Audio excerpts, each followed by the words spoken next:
In 1957, Cornelius Corny Rooster, the green-bodied mascot of a beloved cereal brand, was introduced to breakfast tables across America.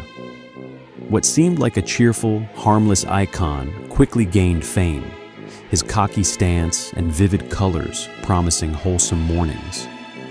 But beneath the glossy surface and painted feathers lurked a story far darker than anyone could have imagined. The tale begins in a small, forgotten town on the outskirts of the Midwest, where a peculiar artist named Amos Harrow once lived. Harrow was a man of few words and strange habits, known for his reclusive nature and unsettling art.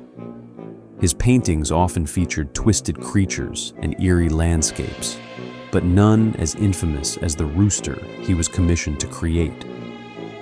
The cereal company, struggling to capture the essence of morning freshness in an image, sought something unique, something that would stand out among the sea of smiling mascots. Amos accepted the task, but his vision was unlike anything the company had anticipated. Tasked with creating a mascot, Amos crafted a detailed rooster with an unsettling shade of green, an odd choice, but one he insisted held significance. The green was not just a color, it was a symbol, a message encoded within the feathers. To Amos, this rooster was more than a mere mascot. It was a vessel for a story long buried beneath the town's cheerful facade. Amos's inspiration came from a grim event that had poisoned the town's history. Decades before, a mysterious outbreak had swept through the local farms, killing livestock and leaving the air heavy with decay. The townsfolk whispered of a curse, a blight that no one could explain. Amid the death, a lone rooster survived, marked by patches of sickly green feathers that shimmered unnaturally in the moonlight. This bird became a symbol of both hope and dread, a living reminder of the darkness that had touched the land. Locals whispered that this bird was no ordinary creature. It was said to embody the spirit of a man who, in life, had been a cruel butcher, obsessed with controlling fate and death itself. The butcher, known only as Elias Graven, had been infamous for his ruthless ways and strange rituals performed late at night in his slaughterhouse.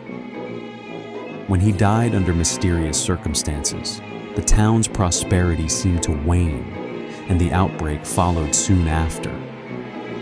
The green-feathered rooster was believed to carry his restless spirit, a harbinger of death cloaked in feathers.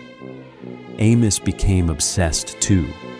Late at night, he painted not just the rooster's shape, but embedded strange, almost illegible markings within the green plumage, symbols said to summon the restless souls trapped in the town's soil.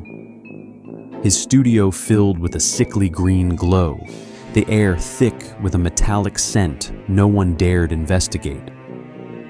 Neighbors reported strange noises and flickering lights, but Amos never answered their knocks. He was consumed by his work, his eyes growing hollow as the days passed. On the night Amos finished the mascot, he disappeared without a trace. His studio was found abandoned, the canvas of the green rooster still wet with paint. No sign of struggle, no clues to his whereabouts, only the faint echo of a crowing sound that seemed to linger in the cold air. The model for Corny Rooster was shipped off to the company, who adopted the image for their cereal boxes, unknowingly spreading a cursed symbol coast to coast. As the boxes filled kitchens, a chilling pattern arose. Families reported nightmares of a green-eyed rooster staring from shadows, waking cold and breathless as if something watched from beyond the glass. Children refused to eat the cereal, claiming the rooster whispered their names in the dark. Some parents dismissed these stories as childish imagination, but the reports grew too frequent to ignore. Worse still, farmers who had stocked the cereal at local stores encountered unexplained illnesses in their flocks. Crops wilting overnight, animals falling ill with no cause. Some claimed that when the green rooster's image was nearby, a low, dreadful crowing could be heard at midnight, a sound that turned blood ice cold. The eerie crow echoed across fields and barns, chilling the bones of anyone who heard it. Superstition spread, and some stores quietly removed the cereal from their shelves, though the company denied all rumors. Years passed. The company dismissed tales as superstition, attributing the reports to coincidence and urban legend. But one thing was undeniable. Cornelius Corny Rooster was no mere mascot. He was a manifestation, a lurking presence born from death, painted in green feathers that hid sigils meant to bridge worlds. The symbol embedded in the design was ancient, a forgotten language of binding and summoning, lost to time but revived by Amos's dark inspiration. When the truth finally surfaced, too few believed it.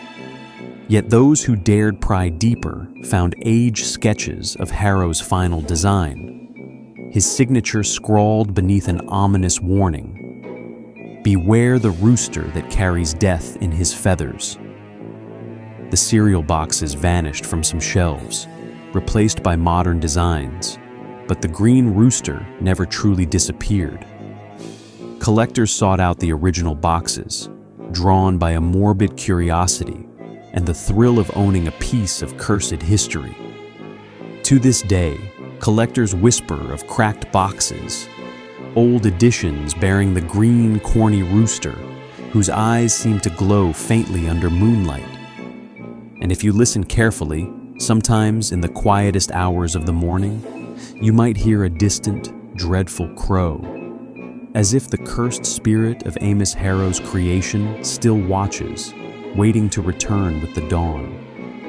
Some say the spirit of Elias Graven, trapped within the rooster's painted feathers, waits for the right moment to break free, to reclaim the land he once ruled with fear. Others believe Amos Harrow's disappearance was no accident, but a sacrifice to awaken the curse fully. Whatever the truth, the green corny rooster remains a haunting reminder that some mascots are more than just images. They are vessels of forgotten darkness, lurking just beneath the surface of everyday life.